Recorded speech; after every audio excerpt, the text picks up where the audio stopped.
All right, welcome to the What's My Rule packet for algebra. We're going to be doing a packet in this unit, as you can see. And in the beginning of the packet, there are problems of the day spots. We're going to be doing those throughout class. And then the first few pages are vocabulary sheets. And in these vocabulary sheets, you're going to be filling them out as we go. You're going to be writing a definition in your own terms, writing the formal math definition that can be found either in your book or online, and then drawing an example, a drawing or an example to show what you mean will go in that spot there. All right, so today we're going to start off by taking 4.2 graphing linear equation notes. And the very first thing we want to talk about is a solution of an equation in two variables. Before we slide into that spot though and talk about two variables, I want to just talk about what a solution previously meant in class.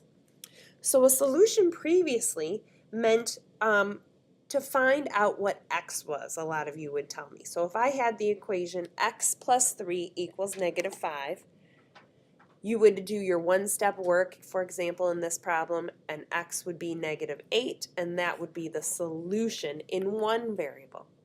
Well, now our equations are going to have two variables. They're going to look something like this. 3x minus 2y equals negative 7.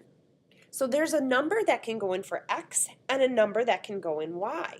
So that means that the solution in this case is going to be an ordered pair, which is an xy coordinate, that makes the equation true.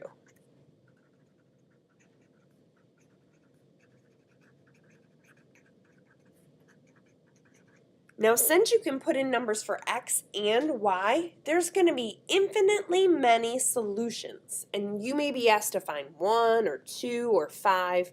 You won't be asked to find all of them, but there are infinitely many solutions in this kind of example.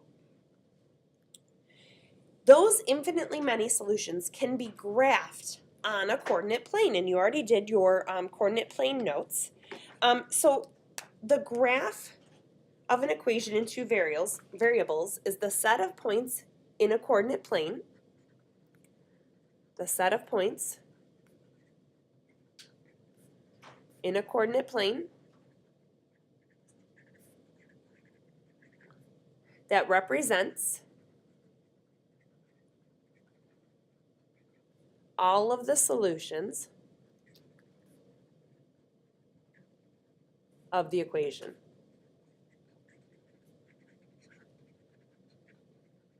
The set of points in a coordinate plane that represents all the solutions of the equation. So a linear equation is an equation whose graph is a line, and that's what we're going to be working with in this unit. An equation whose graph is a line.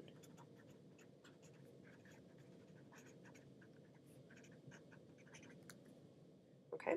Now, standard form of a linear equation is ax plus by equals c. The x and the y terms are on the left, the c is off by itself. They could flip sides as well if you wanted.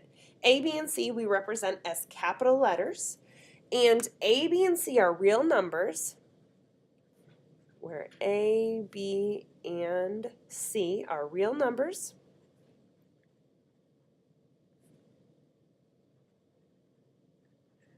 A, B, and C are real numbers, and A and B are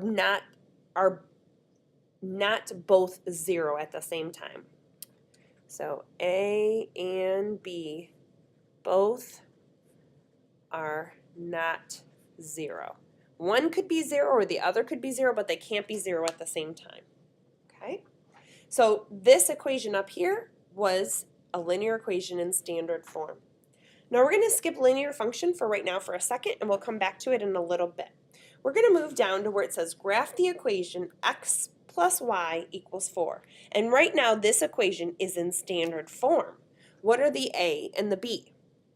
Well, you might tell me there's not a number in front of them, but there is. There's a 1 in front of both of those. So the a would be 1 in this case, the b would be 1, and the c would be 4.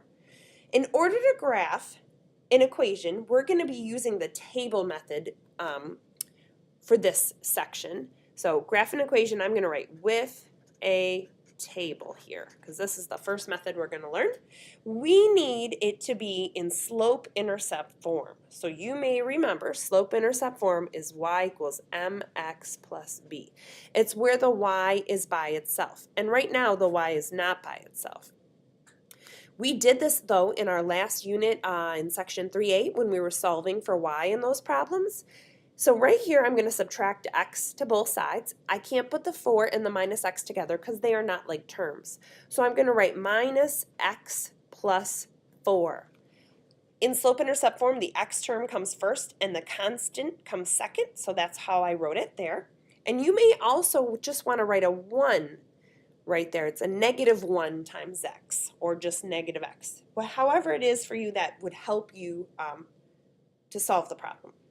Now to make a table, we're going to plug values in for x because we said there's infinitely many solutions. And depending on what we plug in for x, we're going to get different values for y. So for example, if I do x equals negative 2 and I plug it into this y equals negative 1x plus 4 equation, I'm going to do my math and see what happens for y. So in this case, it's negative 1 times negative 2 plus 4. A negative times negative is a positive. And 2 plus 4 is 6. So this value, or this ordered pair that would work in this equation, this magic combination, would be negative 2, 6. Okay? And then I'm going to go through and I'm going to do the work for each one after that. Now I've done that on my other packet here, and you can pause right now and add this work in. So when I plugged in a negative 1, I got a 5 for my y. When I plugged in 0, I got a 4. When I plugged in 1, I got 3. And when I plugged in 2, I got 2. You'll also notice a pattern. Linear equations have patterns. Now, just a reminder, when we're choosing some of these values for x and for y, they're all solutions. All of these were solutions of this equation. Okay, so now that we have our solutions, we're going to flip the page to the other side, and we're going to plot those points. So there were 5 ordered pairs on your previous page, and I'm going to put my table up here so that you can see what those values were while we're plotting. Okay, so here were the points. So negative 2, 6 is the first one. So left 2 and up 6. Notice they didn't number every number on the coordinate plane, so you could always put in the missing numbers if it was if you were having trouble that was causing difficulty. Negative 1, 5, 0, 4, 1, 3, 2, 2. And if you notice the pattern, we could actually continue this pattern here in both directions. All of those points on that line are solutions to the equation, and we need to use our ruler right now to connect those points. And all the points in between those little dots, they're solutions as well, and the points that keep going on in each direction on that line. We can't have it going on forever. We'd have our piece of paper going on forever. But those are all solutions in both directions there. So this would be the graph of the equation that we just did, which was y equals negative x plus 4. Now, I want to point out some things to you. We're going to start noticing things about graphs. This graph goes down. When I look at it from left to right, it's going down across the paper. And I want you to just notice my equation. Maybe anything you notice. This was an equation, a graph, a line that was going down. It's on a 45-degree angle. And it crosses the y-axis at 4. So just pointing out some things that you may have noticed about that. All right, I'm going to stop the video here because YouTube only lets me take notes in 10-minute increments, and I'm getting close to my timer on that. We will continue the notes in part 2, so click on that video.